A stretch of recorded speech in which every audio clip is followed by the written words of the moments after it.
Welcome to Risk Matters, the insurance podcast brought to you by DWF and your global guide to the latest trends and issues in the insurance and reinsurance industry. Join us as we explore topical issues, emerging technologies, and the innovative strategies that are shaping the global future of insurance. Welcome to the next episode of our DWF Risk Matters podcast series titled We Live in Interesting Times, where myself, Jennifer Kleiser, will be talking with Simon Cooper about two recent court judgments of note to the insurance community. And this is a community that's seen shifting sands of late, facing fresh challenges and evaluating risk in view of global warming, increased global conflict and political instability, with around half of the world's population voting in elections during 2024. And it's important to remember the contract wording will always be the starting point for what terms have been agreed between insurers and insured and what risk insurers have agreed to accept. Yes, although insurers are operating in a dynamic environment as far as risk is concerned, the terms of the policy remain key, and it's these contractual terms which are often central when a dispute gains traction. And two recent court decisions have been apt reminders of this. So I understand Simon will be looking today at the two decisions, Scott Beef against D&S Storage and Technip Saudi Arabia against the Mediterranean and Gulf Insurance and Reinsurance Company. Yes, that's right. The Scott Beef case is not only a reminder of the rules of construction, but it's also a great example of the way in which the Insurance Act of 2015 has changed the approach to warranties in an insurance contract, as well as the sort of evidence that insurers need their underwriters to demonstrate if they want to argue that they would have written the risk on a different basis if a fair presentation had been made. Judgments applying the Act have been few and far between since 2016, and it's important to learn the lessons we can from cases like Scott Beef. Our second case today, the Technip case, focuses on the importance of policy definitions. Lawyers do love a definition. Yeah, we do. And it's interesting about this case that it highlights that just because a wording is a market standard wording, it doesn't mean it's perfect, and arguments about its correct interpretation can still gain traction. And the case also contains some interesting commentary on insurance exclusions and on clauses requiring consent to settlement in the reinsurance context. So taking the Scott Beef case first, this judgment might come as something of an unpleasant surprise to insurers. Yeah, I think so, because the court found that the effect of the Insurance Act was such that a condition precedent to liability written into the policy concerning the insured's trading conditions was unenforceable as a contractual condition precedent and should instead be treated as a pre-contractual representation, which could only operate, if at all, as a warranty subject to the new rules set out in the Act. The background to the case was that D&S Storage provided warehousing facilities for meat processing companies in Scotland. It contracted with its clients on the basis of industry standard terms known as the UKWA terms, and subsequently the FSDF terms. That's a lot of acronyms. Yeah, we love our acronyms as well as our definitions, don't we? So D&S purchased warehouse keepers' liability insurance from Lonham, the insurance company, and the policy noted that the insured's trading conditions were FSDF terms and conditions, and the policy also contained a duty of assured clause, which is at the heart of this dispute. Okay, so this is where the all-important so-called condition precedent comes into play. So the duty of assured clause provided, I understand, that it was a condition precedent to the liability of insurers, that the insured would firstly make a full declaration of all current trading conditions at inception, during the currency of the policy, continuously trade under the conditions they had declared and had been approved by insurers in writing, and take all reasonable and practical steps to ensure that their trading conditions were incorporated in all contracts that the insured entered into, presumably for the duration of the policy.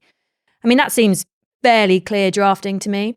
Yes, and the clause seemed to provide a bit of a get-out at the end as well, because it said that if a claim under the policy arose, and it concerned an underlying contract where the insured had failed to incorporate the conditions, the insured's right to indemnity would not be prejudiced if they could show that they'd taken all reasonable and practicable steps to incorporate the conditions into the relevant contract.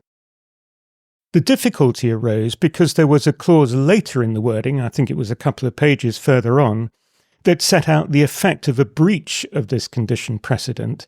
And it said that if insurers could identify a breach of condition precedent, then they'd be entitled to avoid the claim in its entirety.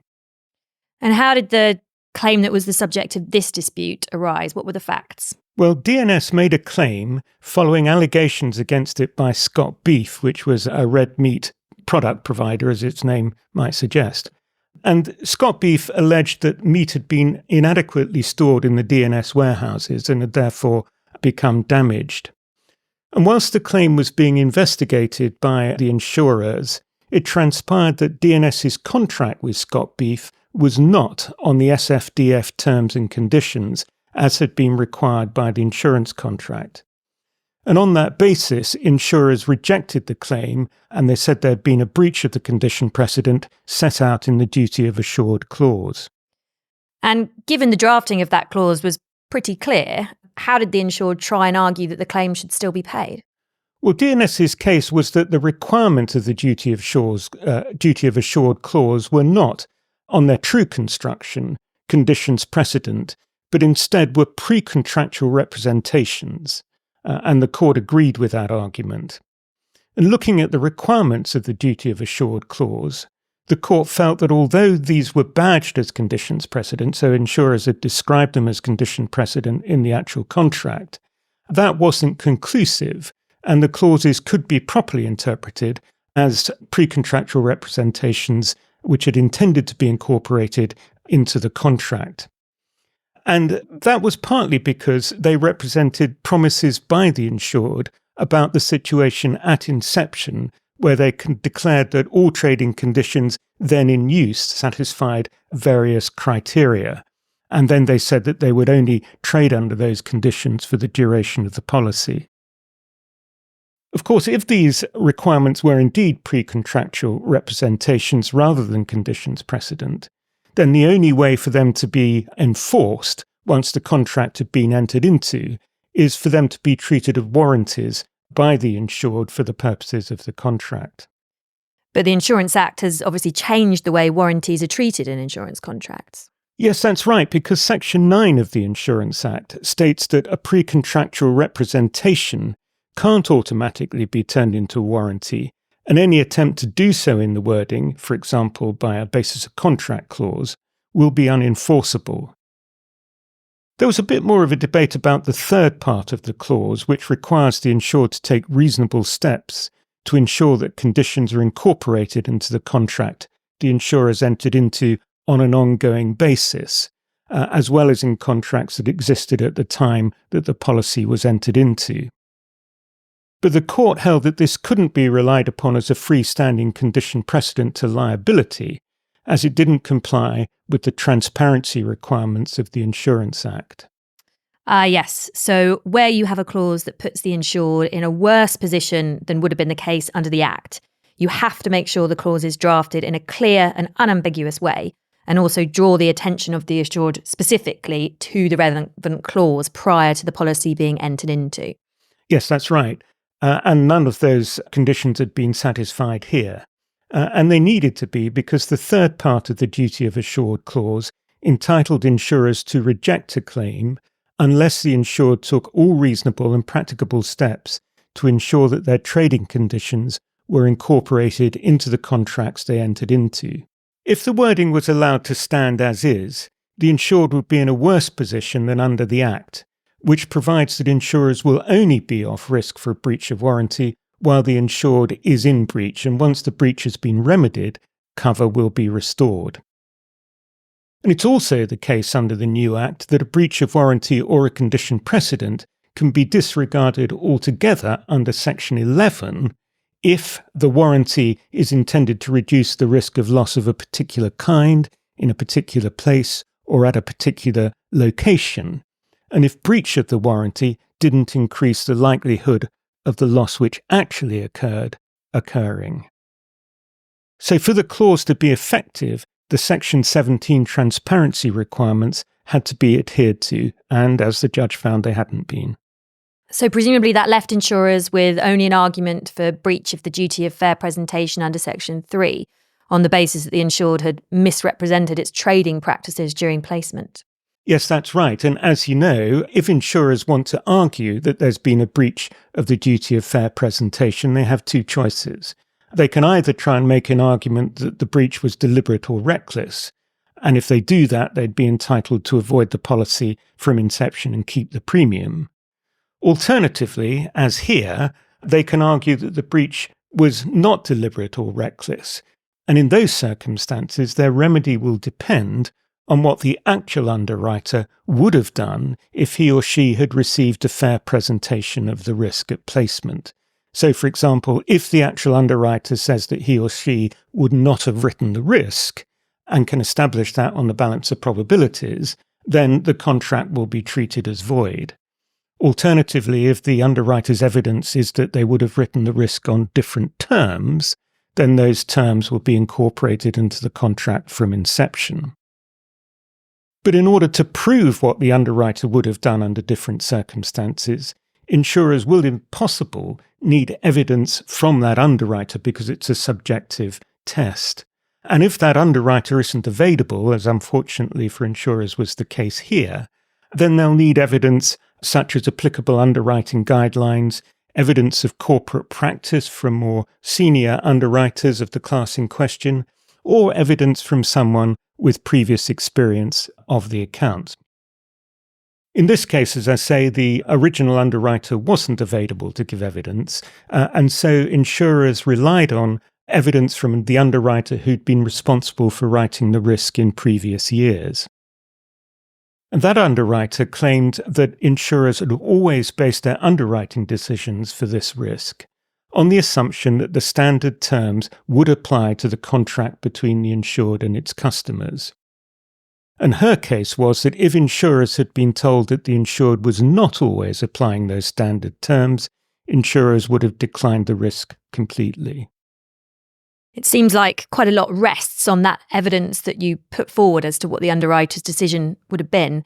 How did the court receive the evidence in this matter? Well, you're right. And this is a big change from the position under the old Marine Insurance Act, because now the underwriter has to prove on the balance of probabilities what would have happened if a fair presentation had been made.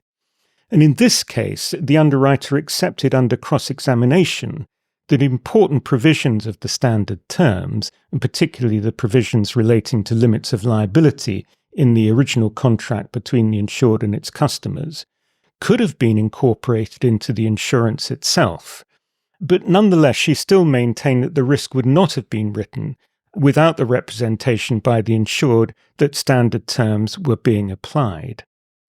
But the judge couldn't accept that, and the reasons for that were, first of all, that the FSDF terms were not in fact industry standard, as had been argued by the insurers. And furthermore, and perhaps even more damningly, insurers didn't even know what was in the FSDF terms when they wrote the risk in the first place.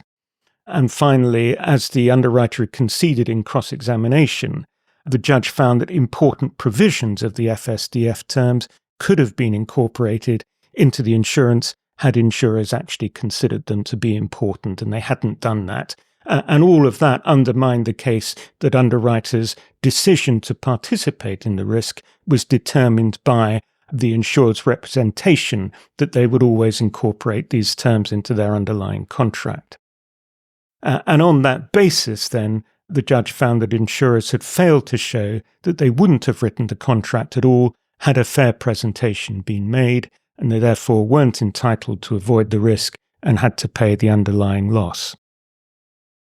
So I think this shows the real importance of the evidence of the underwriter and the importance of having anything that will back that up, as well as the individual's testimony, such as underwriting records, things like that.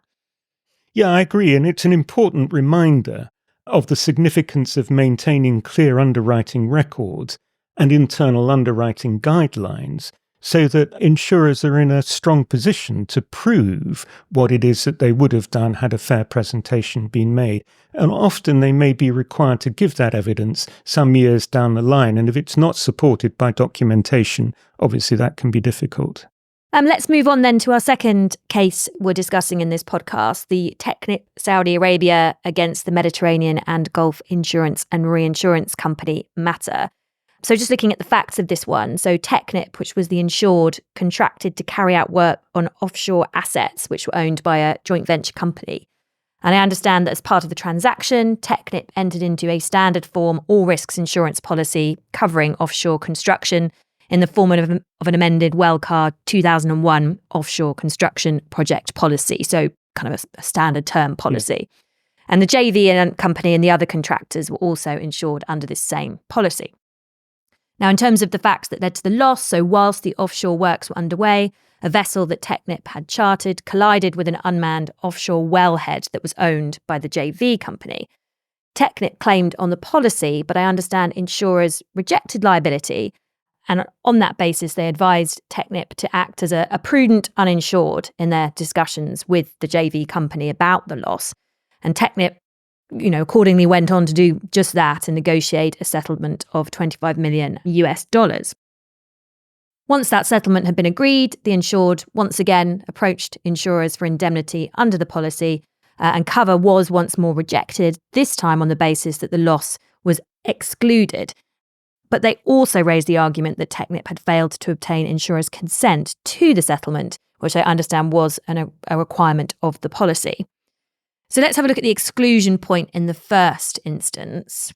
Yeah, and this is where our all-important definitions become relevant, because the relevant exclusion carved out any claim for damages to any property which the principal assured, with an A, owned, that was not otherwise provided for in the policy, but the policy didn't define a principal assured. What it did was define principal insured, and the principal insured with an I was defined in a way that included both Technip and the JV company, which of course had owned the damaged wellhead.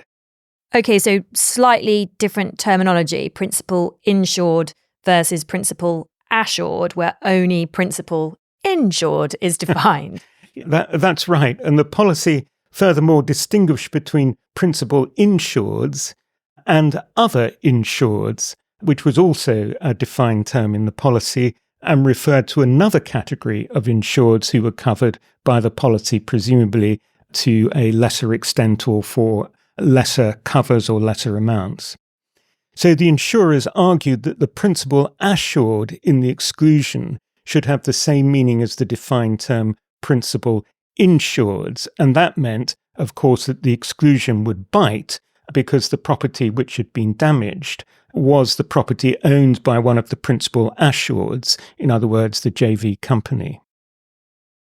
Technip's position, on the other hand, was that the term principal assureds in the exclusion should be read as applying only to the principal insured making the claim, in other words, Technip, and where the property forming the subject of the claim was not the property of Technip, the exclusion didn't bite.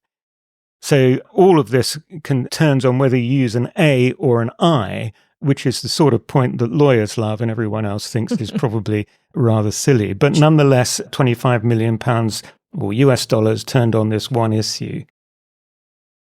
Technip also tried to make the argument that because the policy was a composite policy, in other words, it covered a number of different insureds, under which insured party should be treated as a separate, distinct insured, when considering the exclusion, the court should consider the term as if there was only one insured. Okay, but am I right that Technip lost at first instance? Yes, so the court found for insurers, they found that the exclusion applied, but the case then went to appeal at the Court of Appeal. But nonetheless, the Court of Appeal also found in favour of insurers, and Technip lost once again. And it was at the Court of Appeal level that the issue of construction and interpretation of the policy was set out in terms of basic principles and basic rules. And what the Court of Appeal reminded everybody of is that the words of the contract have to be given their natural and ordinary meaning as far as possible. And that's the natural and ordinary meaning that would be understood by an objective person in the position of the parties to the contract. It's not something that would be understood by a lawyer's undertaking a microscopic examination of the wording, looking at the I's and A's and so on. What we're looking for is the natural and ordinary meaning of the words on an objective basis. The court acknowledged that the drafted clause was a market standard wording, but nonetheless they said that it's not a model of clear drafting. And so the first lesson for us here, I think, is that just because the wording is a market standard doesn't necessarily mean it's going to be clear. But nonetheless, the Court of Appeal found that insurers' interpretation of the exclusion, which involved reading principal insureds instead of principal assureds, did much less violence, as they put it, to the wording than the approach suggested by Technic. Technic's approach involved adding extra words to the clause, which was always, I think, probably going to be an uphill battle. Because what they said was that the court should effectively agree to amend the exclusion to refer not to any claim for damages to any property which the principal assured owned, but instead to any claim for damage to any property which the principal assured making the claim owned. So you see, they wanted to add in some extra words, and the court said that that did more violence, as they put it, to the wording than the interpretation suggested by the insurers. And it was also a factor, looking more broadly at the policy wording, that Technic's interpretation wouldn't work in the event of a claim by one of the other insureds who didn't, of course, actually own any property covered by the policy. Okay, so in that scenario, there wouldn't be any property which the principal assured making the claim owned because another insured would be making the claim. Yeah, exactly.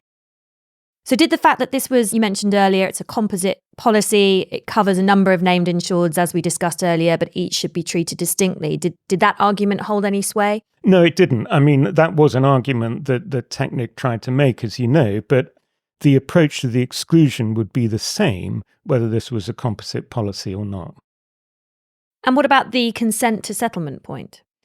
Yeah, the relevant clause in the policy provided that insurers would only be liable to indemnify the insureds in respect of damage where the insurers had consented to the underlying settlement, and in this case they hadn't consented to the underlying settlement between Technic and the JV.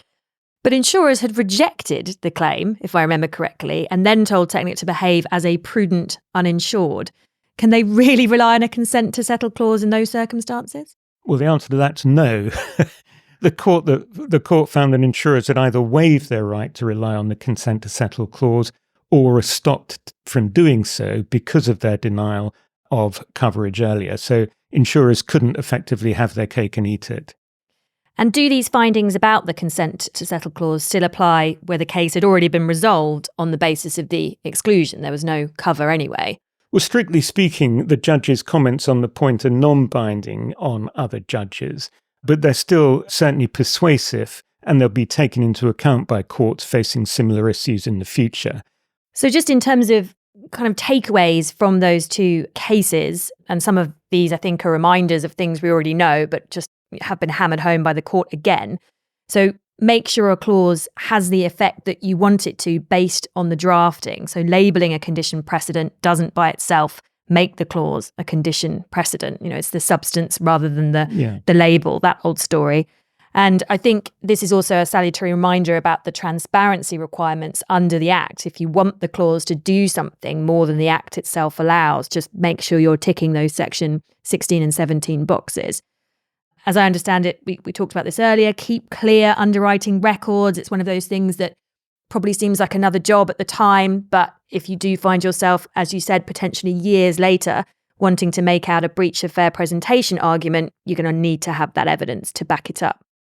And finally, if you do, as many policies do, have a consent to settle clause, give careful thought as to how any rejection of coverage, kind of email or letter is worded, if actually the coverage position is still a bit uncertain, so that you can preserve your entitlement to rely on that consent to settlement clause down the line.